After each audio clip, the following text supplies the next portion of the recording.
Hello दोस्तों, नमस्कार। स्वागत है आपका बिहार एक्सप्रेस न्यूज में। ताज़ा नजर डालते हैं बिहार की तमाम मुख्य बड़ी खबरों पर। इससे पहले वीडियो को लाइक नहीं किया तो लाइक करें, साथ ही चैनल को सब्सक्राइब कर लीजिए।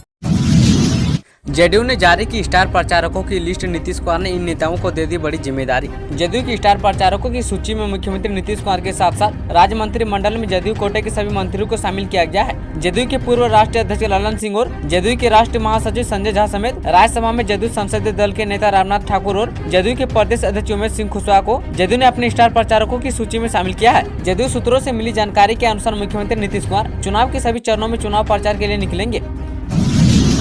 बिहार के मनरेगा मजदूरों के लिए खुशखबरी, अब मिलेंगे इतने रुपये। बिहार में मनरेगा मजदूरों के लिए अच्छी खबर सामने आई है। दरअसल इन मनरेगा मजदूरों की मजदूरी 10% तक बढ़ा दी गई है। अधिसूचना के मुताबिक बिहार के मजदूरों को प्रतिदिन 228 रुपये मिलेंगे। आदर्श आचार संहिता लागू होने के कारण चुनाव आयोग की मंजूरी के बाद केंद्र ग्रामीण विकास मंत्रालय ने योजना के तहत मिलने वाले मजदूरों में बदलाव की अधिसूचना जारी की है।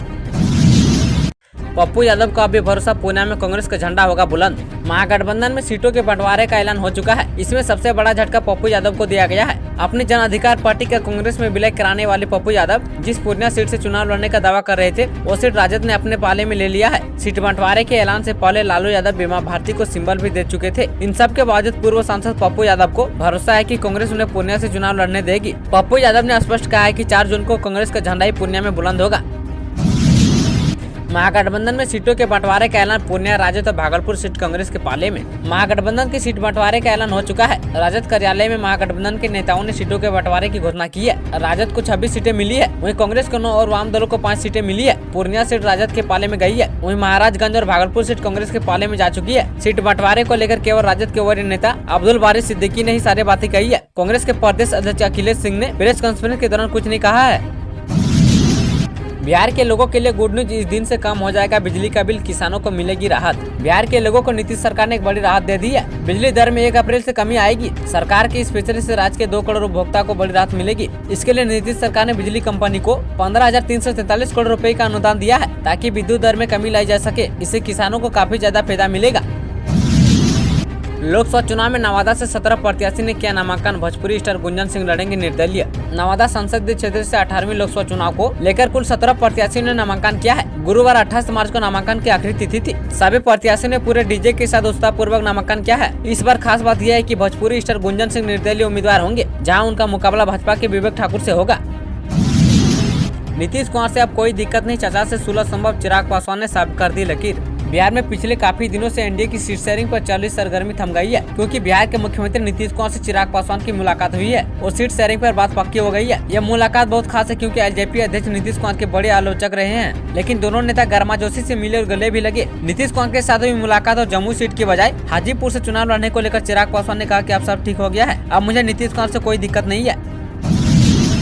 बिहार बोर्ड मैट्रिक रिजल्ट 30 से 31 मार्च को सामने आया ये update. Bihar school examination board ने बिहार 10वीं बोर्ड परीक्षाओं के परिणाम घोषित करने की तैयारी लगभग पूरी कर ली है। 10वीं बोर्ड रिजल्ट जारी होने का इंतजार खत्म होने वाला है। करीब 16 लाख स्टूडेंट के रिजल्ट की उल्टी गिनती शुरू हो चुकी है। बीएसबी सचिव ने पुष्टि की है कि बिहार बोर्ड 10वीं के परिणाम 31 मार्च को घोषित किए जाएंगे। सहरसा में कार से 23 किलो गांजा बरामद, अलग अलग जगहों से हथियार के साथ बदमाश अरेस्ट। सहरसा में एक कार से 23 किलो गांजा बरामद हुआ है। यहाँ लोकसभा चुनाव को लेकर एसपी के निर्देश पर पुलिस जिले के विभिन्न क्षेत्रों में लगातार छापेमारी कर नशे के कारोबारी पर शिकंजा कस रही है। इसी कड़ी में महिषी पुलिस ने गांजा लोड कार सहित एक तस्कर को गिरफ्तार किया है। इसके अलावा वहीं सदर थाना क्षेत्र के DOP 2 के प्रभारी ने 9 mm के देसी पिस्टल व एक कारतूस सहित 3 अपराधियों को गिरफ्तार किया है। फिलहाल मामले की जाँच में पुलिस जुटी हुई है। बिहार के 13 जिलों में गर्जन के साथ बारिश के आसार, लोगों को सावधान रहने की चेतावनी। उत्तर पश्चिम हवा का प्रभाव बने होने के कारण पटना समेत प्रदेश का मौसम शुष्क बना रहेगा। राजधानी व आसपास इलाकों में आंशिक बादल छाए रहेंगे। चक्रवाती परिसंचरण का क्षेत्र उत्तर बिहार के आसपास बने होने के कारण मौसम सामान्य रहने के साथ 30 मार्च को पटना सहित दक्षिण भागों के 13 जिलों के 1 या 2 स्थानों पर हल्की वर्षा और वज्रपात को लेकर चेतावनी जारी की गई है। पूर्णिया लोकसभा के लिए पप्पू यादव का प्लान रेडी, आरजेडी के खाते में सीट जाते ही बता दी अपनी तैयारी। बिहार में महागठबंधन ने सीट शेयरिंग की आधिकारिक घोषणा कर दी है। बिहार की 40 सीटों पर महागठबंधन के लिए कौन सा दल सीट पर उम्मीदवार उतरेगा, इस पर गठबंधन में आपसी सहमति बन चुकी है। शुक्रवार को महागठबंधन ने प्रेस कॉन्फ्रेंस कर इसकी जानकारी दी है। कांग्रेस के खाते में 9 सीटें आई है और पूर्णिया संसदीय सीट राजद के खाते में गई है, जिसके बाद अब कांग्रेस नेता पप्पू यादव ने अपनी पहली प्रतिक्रिया दी है। पूर्णिया सीट गठबंधन के तहत राजद को मिलने पर आगे अपनी तैयारी को लेकर एक न्यूज चैनल से बातचीत के दौरान पप्पू यादव ने कहा है कि मैं सौभाग्यशाली हूं कि देश भर की जनता का हमने दिल जीता और आशीर्वाद लिया है। उन्होंने पूर्णिया सीट कांग्रेस को नहीं मिलने पर कहा कि यह कांग्रेस नेतृत्व को तय करना है। वे राहुल गांधी को पीएम बनाने के संकल्प के साथ खड़े हैं। पूर्णिया सीमांचल में हम कांग्रेस के झंडे को ऊंचा करेंगे और पूर्णिया में कांग्रेस का ही झंडा फहरेगा। बिहार शिक्षक परीक्षा पेपर लीक मामले में बीपीएससी के अधिकारी भी ईओयू के रडार पर जाने के 4 सवाल पूछे। बिहार शिक्षक भर्ती परीक्षा के तीसरे चरण के पेपर लीक मामले की जांच कर रही आर्थिक अपराध इकाई ने जांच आगे बढ़ाते हुए बिहार लोक सेवा आयोग से कई सवालों के जवाब मांगे हैं। बीपीएससी के माध्यम से मिलने वाले जवाब का अभियुक्तों से मिली सूचना से क्रॉस चेक किया जाएगा। मिली जानकारी के मुताबिक ईओयू ने बीपीएससी से शिक्षक भर्ती परीक्षा के संचालन में शामिल पदाधिकारी और बाहरी एजेंसियों के संबंध में जानकारी मांगी है। सूत्रों के अनुसार इन सभी ने कोलकाता के प्रिंटिंग प्रेस से पेपर लीक होने और पेन ड्राइव में प्रश्न पत्र की सॉफ्ट कॉपी लेने आदि की जानकारी मिली थी। कुछ अभियुक्तों ने पूछताछ में बीपीएससी कार्यालय के कुछ पदाधिकारी की भूमिका भी संदिग्ध बताई थी। ऐसे में ईओयू और बीपीएससी से इन बिंदुओं पर जानकारी मांगी है। हाजीपुर से देवरिया तक ट्रेन परिचालन की कवायद तेज, सीआरएस करेंगे निरीक्षण। हाजीपुर सुगौली रेल लाइन पर अब देवरिया तक ट्रेन चलने की कवायद तेज हो गई है। ऐसे में पारू खास से देवरिया रेलखंड पर 30 मार्च शनिवार को स्पीड ट्रायल होने जा रहा है। पूर्व मध्य रेल की ओर से इस संदर्भ में सूचना जारी की गई है, जिसके तहत 120 किलोमीटर की रफ्तार से स्पीड ट्रायल होगा। इसके साथ ही 31 मार्च को सीआरएस निरीक्षण पारू खास से देवरिया रेलखंड पर निरीक्षण करेंगे। ऐसे में रेलवे की ओर से स्पीड ट्रायल को लेकर लोगों को अलर्ट किया गया है, जिसमें रेलवे लाइन से दूर रहने व कहीं से भी रेलवे लाइन को अनधिकृत रूप से पार नहीं करने की बात कही है। जम्मू कश्मीर में गहरी खाई में कार गिरने से बिहार निवासी की भी मौत, 10 लोग काल के मुंह में समाये। जम्मू कश्मीर के रामबन में एक भीषण हादसे में 10 लोगों की मौत हो गई है। शुक्रवार को रामबन जिले में जम्मू श्रीनगर राष्ट्रीय राजमार्ग पर एक एसयूवी कार अनियंत्रित होकर गहरी खाई में गिर गई। इस हादसे में 10 लोगों की मौत हुई है। पश्चिम चंपारण के रहने वाले एक व्यक्ति की पुष्टि इस हादसे में हुई है। घटना स्थल पर बचाव अभियान जारी है, जिसके बाद स्थानीय पुलिस मामले की जाँच में जुटी हुई है।